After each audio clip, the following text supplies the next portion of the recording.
Hi everyone, I am doctor Kashika Jain. कैसे हैं आप सब लोग?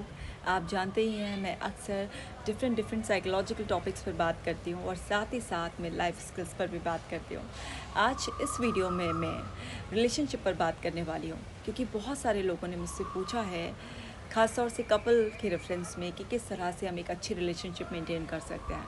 अभी कुछ दिनों पहले मैंने एक ब्लॉग लिखा था जिसमें मैंने हाईलाइट किया था love at first sight and divorce at first fight.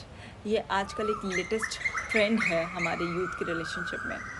तो इस वीडियो में मैं आपको बताना चाहती हूँ कि लोगों में डिफरेंसेस जो होते हैं उसको एक्सेप्ट करना है कि क्या आर्ट होती है और किस तरीके से हम अपने पार्टनर के साथ बहुत सारे डिफरेंसेस के बाद भी खुश रह सकते हैं। रिलेशनशिप में देखिए, जब हम अपने पार्टनर के साथ होते हैं तो अब ऐसा तो कभी नहीं हो सकता ना कि हमारा पार्टनर एग्जैक्टली हमारे जैसा सेम हो, और ऐसा होना भी नहीं चाहिए क्योंकि सेम चीज़ों से हम बहुत जल्दी बोर हो जाते हैं और जो डिफरेंट चीज़ें होती हैं वो हमें एक्साइट करती हैं। अब इसको हम रिलेशनशिप के रेफरेंस में देखते हैं। आप जिस भी पर्सन के साथ रिलेशनशिप में हैं, अगर आप मेल हैं तो आप फीमेल के साथ जो डिफरेंसेस हैं उसमें एडजस्टमेंट में डिफ़िकल्टी हो रही है, या आप लड़की हैं तो आपको लड़के के साथ जो उसके डिफरेंसेस हैं उसमें एडजस्टमेंट में डिफ़िकल्टी हो रही है। बेसिकली प्रॉब्लम क्या है, हमें ये समझना होगा। प्रॉब्लम ये है कि वो दो लोग जो एक रिलेशनशिप में आ गए हैं वो काफ़ी सालों तक अलग अलग माहौल में रहे हैं। अब आप एक रिलेशनशिप में सपोज़ कीजिए 15 साल में आया, कोई 20 साल की उम्र में आया, कोई 25 साल की उम्र में आया। आप जिस भी एज में रिलेशनशिप में एंटर करते हैं उससे पहले की जो एज है वो आपने एक इंटायरली डिफरेंट माहौल में बिताई होती है। अब ये कोई मशीन तो है नहीं ना कि जो सेम पीस को प्रोड्यूस कर देगी। अब ये तो एक मैन हैंडलिंग वाला काम है कि आपके पेरेंट्स ने आपको क्या एनवायरनमेंट दिया, आपकी एजुकेशन का लेवल क्या है, आपकी कास्ट, कल्चर, आपके फ्रेंड्स, आपके बिलीव्स जो ऑलरेडी हमारे तकरीबन अर्ली एज में, अर्ली 8 ईयर्स, अर्ली 12 ईयर्स में बन चुके होते हैं।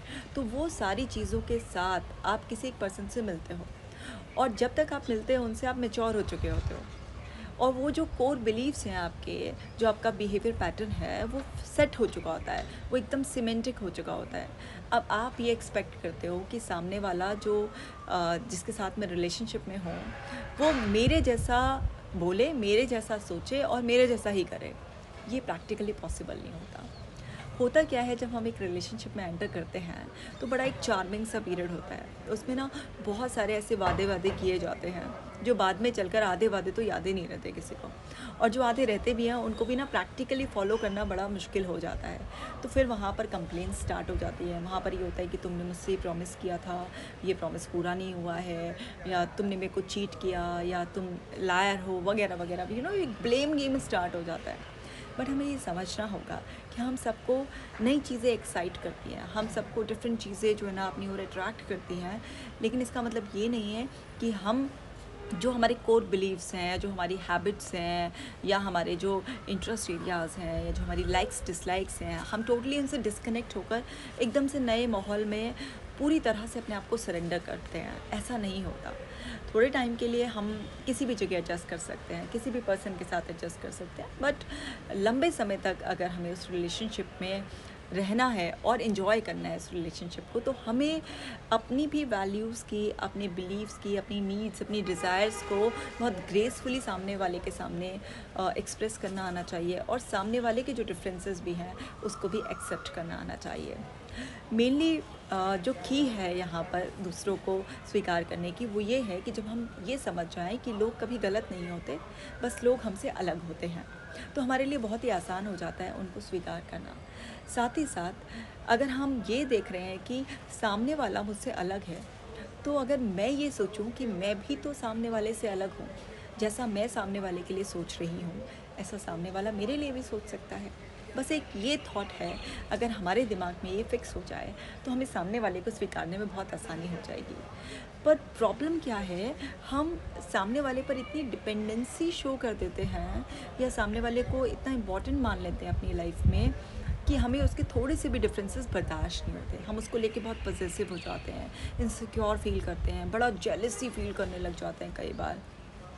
तो यहाँ पर मैं सभी अपने व्यूअर्स से कहना चाहती हूँ कि आप जिस भी रिलेशनशिप में हैं, आप ये समझिए कि आपके पार्टनर की एक इंडिविजुअल आइडेंटिटी भी है। वो हमेशा वो नहीं करेगा जो आप चाहते हैं, उसकी अपनी भी मर्ज़ी है, उसकी इच्छाएं हैं और उसे वो करने दीजिए। लिव एंड लेट लिव की पॉलिसी पर जब आप चलेंगे तो आपकी रिलेशनशिप बहुत अच्छी रहेगी। पर जब भी आप किसी चीज़ को कंट्रोल करने की कोशिश करेंगे तो देखिए, कंट्रोल करने में ना हमेशा घुटन होती है, क्योंकि कोई भी इंसान ना तो कंट्रोल होना चाहता और ना हमें कंट्रोल करना चाहिए, क्योंकि उससे कोई भी रिलेशनशिप अच्छा नहीं चल सकता। उस रिश्ते में बहुत जल्दी घुटन होने लगेगी और आप परेशान होने लगेंगे।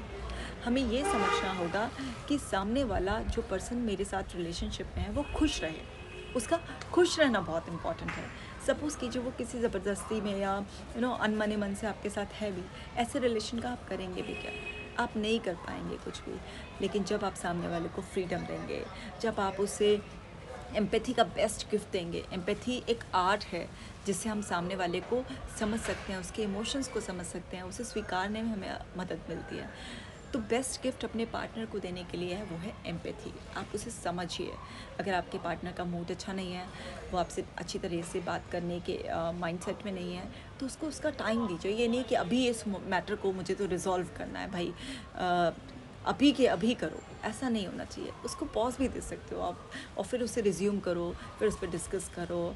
एंड ब्लेम गेम खेलने से बचो, बल्कि सामने वाले को अलाउ करो कि वो अपने आप को एक्सप्रेस कर सके। और जब वो अपने आप को एक्सप्रेस कर रहा हो आपका पार्टनर, तो फिर उसे सुनो, उसे समझो, उसकी बात के मायने मत निकालो। झगड़ा जब होता है जब हम सामने वाले की बात के ना बहुत मायने निकालने लग जाते हैं, हम उसको बोलने ही नहीं देते हैं। सामने वाला सोचता है कि ये मेरी बात के अलग अलग मतलब निकाल रहे हैं, ये मुझे समझ नहीं रहे हैं, या मुझे अपने आप को एक्सप्रेस करने का मौका नहीं दिया जा रहा है। और ऐसे में सामने वाला एक आइसोलेशन में चला जाता है और फिर वो आपसे बात ही नहीं करना चाहता। और जहाँ पर कम्युनिकेशन ब्रेक हो जाता है, वहाँ पर रिलेशनशिप में और प्रॉब्लम्स बढ़ जाती हैं, क्योंकि या तो आप बहुत ज़्यादा आर्ग्यूमेंटिव हो जाते हैं या फिर आप बिल्कुल आइसोलेट कर लेते हैं अपने आप को। दोनों ही सिचुएशंस जो हैं आपकी रिलेशनशिप के लिए बहुत ख़तरनाक हैं। चाहे कोई भी बात हो जाए रिलेशनशिप में, कभी भी कम्युनिकेशन गैप नहीं आना चाहिए। आपको कम्युनिकेट करना है, आपको सिचुएशन को, उस मोमेंट को नहीं जीतना है, आपको पर्सन को जीतना है। तो आपको पेशेंस रखना चाहिए। आपको समझना होगा कि हर इंसान की अपनी एक स्पीड होती है, चाहे वो कोई कॉन्फ्लिक्ट को रिजॉल्व करना हो, चाहे वो कोई काम करना हो, उसकी किसी भी चीज़ में अपनी एक स्पीड से वो परफॉर्म करता है। अगर हम सामने वाले को उसकी स्पीड से करने दें तो हमारा रिलेशन बच जाएगा, क्योंकि रिलेशनशिप में छोटे मोटे झगड़े तो किसी के बीच में भी हो सकते हैं और होने भी चाहिए, उससे भी स्वीटनेस बढ़ती है। अगर आप हर समय मीठा मीठा खाते रहेंगे तो फिर आप बोर हो जाएंगे। होता है ना, चटपटा और तीखा भी चाहिए होता है, हमें खट्टा खट्टा मज़ा आता है। ऐसे ही रिलेशनशिप में कुछ डिफरेंसेस होते हैं, डिफरेंट ओपिनियन होता है, तो एक एक्साइटमेंट वाली स्टेट आती है। और यही तो सब है ना, की है ना मतलब रिलेशनशिप की। लेकिन अगर हम छोटी छोटी बातों से एकदम से रिलेशन ब्रेक करने लग जाएंगे या एकदम से सामने वाले को इंसल्ट करने लग जाएंगे, तो इस तरह से तो आप किसी भी पर्सन के साथ खुश नहीं रह सकते। क्योंकि आप ये सोचिए ना कि क्या आप अपनी एक्सपेक्टेशन सारी खुद पूरी कर पाते हैं? नहीं कर पाते। या आपने जितने प्रोमिसेस दूसरे से किए होते हैं, क्या आप वो पूरे कर पाते हैं? आप पाएंगे कि आप भी ऐसा नहीं कर पाते। तो जब आप खुद ही ऐसा नहीं कर पाते हैं, तो आप सामने वाले को भी तो एक्सेप्ट कर कर, माफ़ कर कर चलिए और उसे खुल कर रहने दीजिए। क्योंकि जितना आप उसे छूट देंगे, उतना वो इंसान आप पर टिका रहेगा। आज रिलेशनशिप के इतने सारे केसेस देखती हूँ मैं देखती हूँ सबसे बड़ी प्रॉब्लम जो है वो ये है कि आप सामने वाले को कंट्रोल करना चाह रहे हैं। आप सोच रहे हैं कि सामने वाला बिल्कुल मेरे हिसाब से चले। तो माय डियर फ्रेंड्स, कभी भी कोई कंट्रोल होकर खुश नहीं रह सकता। और पता है आपको एक और बात, कि रिलेशनशिप में हम देखते हैं, हम अपना कंफर्ट लेवल ढूंढते हैं। बेसिकली हम एक्चुअली उन लोगों के करीब आए हुए होते हैं जो लोग हमारे जैसे से होते हैं, जिनके साथ हम बहुत कंफर्टेबल फील करते हैं, या फिर उन लोगों को हम पसंद करते हैं जिनके जैसा हम बनना चाहते हैं, जो हमारे रोल मॉडल्स होते हैं, जिनमें हम वो क्वालिटीज़ देखते हैं जो शायद कहीं ना कहीं हमारे अंदर मिसिंग है। अब ऐसे पर्सन के साथ आप रिलेशनशिप में आ गए तो वो पर्सन भी, आप देखिए ना कि आपके साथ रिलेशनशिप में आपको वैल्यू कर रहा है, तो आपको ये समझना होगा कि वो पर्सन आपको जो पसंद कर रहा है, आपके साथ रिलेशनशिप में है, आपसे कमिटेड है, बट उसकी एक जो इंडिविजुअल आइडेंटिटी है उसके हिसाब से उसके भी रोल मॉडल्स होंगे। रोल मॉडल्स को वो शायद फ्रेंड्स के रूप में, शायद वो रिलेटिव्स के रूप में जानता है या जानती है, और उसे उन रिलेशनशिप को भी टाइम देना है। तो अगर आप ये सोचेंगे कि मेरा पार्टनर बस मेरे ही इर्द गिर्द घूमता रहे, मेरे से ही वो कम्युनिकेट करे, या मेरे उसको लेके आप ज़रूरत से ज़्यादा पॉसेसिव हो जाएंगे, तो यहाँ पर रिलेशनशिप अंदर अंदर इमोशनल लेवल पर ख़त्म होना शुरू हो जाती है। बेशक वो इंसान आपके साथ रहे, लेकिन वो आपसे मन चुराने लगता है। और जैसे ही हम किसी से इमोशनली डिस्कनेक्ट होते हैं, तो फिज़िकल कनेक्टिविटी अगर मेंटेन भी रहती है तो वो इतना मायने नहीं रखती है। और फिज़िकल डिस्टेंस भी हो और आप इमोशनली किसी से बहुत अच्छी तरह से वेल कनेक्टेड हैं, तो वो रिलेशनशिप आपकी बहुत अच्छी तरीके से चलती रहती है। तो मैं हमेशा अपने क्लाइंट्स को बोलती हूँ कि आपको ना इमोशनल बॉन्ड पर फोकस करना चाहिए। इमोशनल बॉन्ड पर फोकस करने के लिए आपको एक पर्सन के साथ परफेक्ट हारमनी में, एक परफेक्ट रैपो मेंटेन करनी चाहिए। आप देखिए, हम किन लोगों के साथ खुश रहते हैं, किन लोगों की बात बहुत ज़्यादा मानते हैं, उन लोगों की जिन पर हम बहुत विश्वास करते हैं, जिन लोगों के साथ हम इजी महसूस करते हैं, हमारा अंदर हमारे सोल लेवल तक ये विश्वास आता है कि हाँ, इस पर्सन की बात मुझे सुननी चाहिए, या जिस पर्सन ने अपनी लाइफ में कुछ रिमार्केबल एग्जाम्पल सेट किया होता है, हम सब उसी की बात पर तो विश्वास करते हैं ना।